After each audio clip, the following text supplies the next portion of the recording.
My name's Matthew McDaniel, and I came to Thailand first time in 1989, and in 1991 I moved to Mae Sai in Chiang Rai province on the border with Burma.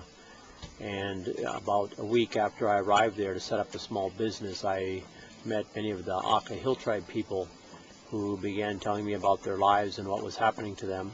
And I began providing first aid services to these people on the streets of Mae Sai. At that time I really didn't know what the Hill Tribe situation was, and I started traveling out to villages and discovered that the Aka Hill Tribe was some of the poorest people in the region and the most neglected and exploited. So in 1991 I set up the Aka Heritage Foundation, which is a non-profit organization, and have been working ever since to expose the public to the human rights needs of the Aka people and the situation in the mountains. I'm the only person that's here full-time in Thailand. There are people in the United States and many volunteers in other countries that help us with technical support and with donations of supplies, medical care related supplies. And there's an awful lot of people that come into Thailand, spend a few weeks and go out. But most of the work is tying everything together. I do myself up here in the mountains. The village in which I'm located is a traditional Aka village called Panum Aka. It's in Ampar Mea Phalawang of Chiang Rai province. We're about 1.5 kilometers from the Burmese border. Being back in here, it's had the effect of settling this whole area down by many years of protesting police and army actions against the Aka people that weren't just. My basic effort to the Aka is to go into their communities, ask the Aka what they need, make observations on basic issues as to what's happening in the village, what kind of water supply do they have, how many houses, how many families, what kind of drug problems are there, what obvious lack or presence of medical care, and what kind of police, army, forestry confrontations they're having or difficulties they're having over their land.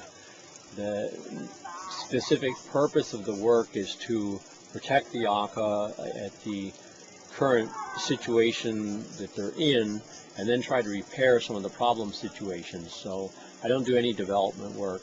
I just strictly work on helping them maintain their food security and their human rights. And then if there's been a major loss of food security or human rights, I try to reverse that situation back to a healthier state of affairs. Problems with water, problems with land rights, problems with nighttime incursions into the village by police or military, problems with brutality. Those are all sort of standard sets of problems that almost every village is faced with, and you can run over the bases on that real fast with villagers when you first go into a village each time. The long-term results of this constant intervention and working with the Aka over basic security problems has been that the army and police in northern Thailand have found out that they will be held accountable about brutality, about taking Akas out of villages at night and then not delivering them to the jail, taking them to hidden locations, and doing all kinds of things to Aka men who were accused of something without much evidence necessarily. Also, there's been a change in the number of arbitrary road stops at night in village areas where Akas returning late from Chiang Rai or Chiang Mai are going down mountain roads and stopped at military and police impromptu checkpoints where there's no lighting, there's no houses nearby, and anything can happen if you're Aka and you come around a curve on a mountain road and there's 20 policemen waiting for you and you have nobody to appeal to, and they can basically make up what they want to make up in the way of a story. So these kinds of things, by pressing the issue, we've gotten there to be a little bit more routine about how things are done. And we've been able to get a lot of results on the land issues, medical rights, arrests of prisoners, disappearance of Akas, documentation of people who were killed, such that the Army and police found out they couldn't act with immunity, that cases wouldn't be buried. We filed cases with the UN that are still under investigation with the UN High Commissioner for Human Rights. And we've also been able to greatly increase the number of people worldwide who know what the real Aka situation is compared to what they hear from tours or trekking or Tourism Authority of Thailand as to the wonderful conditions under which the Aka live. And so this is just the beginning of getting the Aka story out and working with the Akas to be able to present their true situation and then find assistance from the international community to help protect their communities. We make publicity for the ACA by several different means. We use the internet extensively. We give information to traveling activists, which they then take to their home countries and distribute through their own networks. We have emailed journals that you can subscribe to that will give you a weekly or bi-weekly update of what's happening with the ACA. We send many updates out to activist lists all over the world that are on the internet. We mail journals that we publish about the ACA to subscribers, and we put flyers out in the Chiang Mai, Chiang Rai area for the casual traveler to pick up and find out what's going with the ACA as compared to what they maybe are being told and observing. And we do a lot of communication by telephone and network with expats and foreigners traveling into the country who are able to come and volunteer, or other foreigners who are married within the Hill Tribe community and also have a close-up look and interest at helping the Hill Tribe community get their most basic human rights protected. We're not funded by any organization on a regular basis. We strictly operate based on donations from friends, family, activists that come through, all very much small-time donations. And nobody that's working at the project takes a salary. Volunteers don't get paid. I don't take a salary. It's just food, and we also grow some of our own food, so we're not a burden on the project. This truck has gone through hundreds of thousands of kilometers of diesel fuel. We got chains on it for putting in the tires for all kinds of off-road service. The truck is quite modified to cope with severe road and weather conditions. We also put a banner on here because we can't afford TV advertising.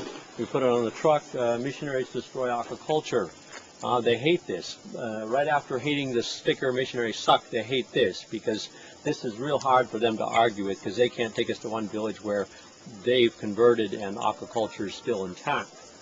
We have lights because there's ambushes on the roads at night, and so we like light when we get in some of the low security areas.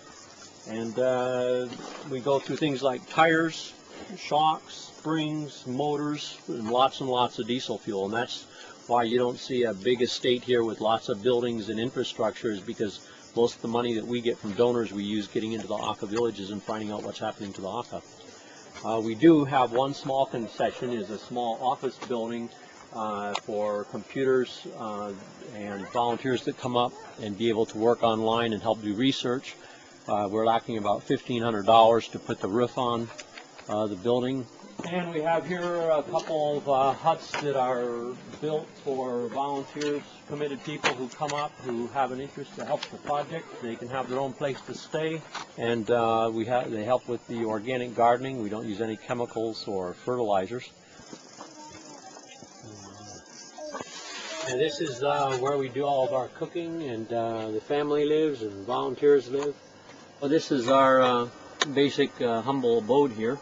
The volunteers that come up until we get the office finished are working here on the internet. We have a web page, the ACA Heritage Foundation. We have news, the latest events that happen in the village.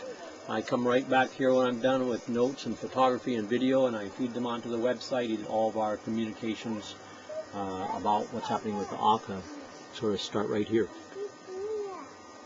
And this is a pretty simple way to live, and not only work to help the ACA, but people come up and get a real rest and pleasant mountain air in the very end of the road place in Thailand called Pamahan, Panu Maka.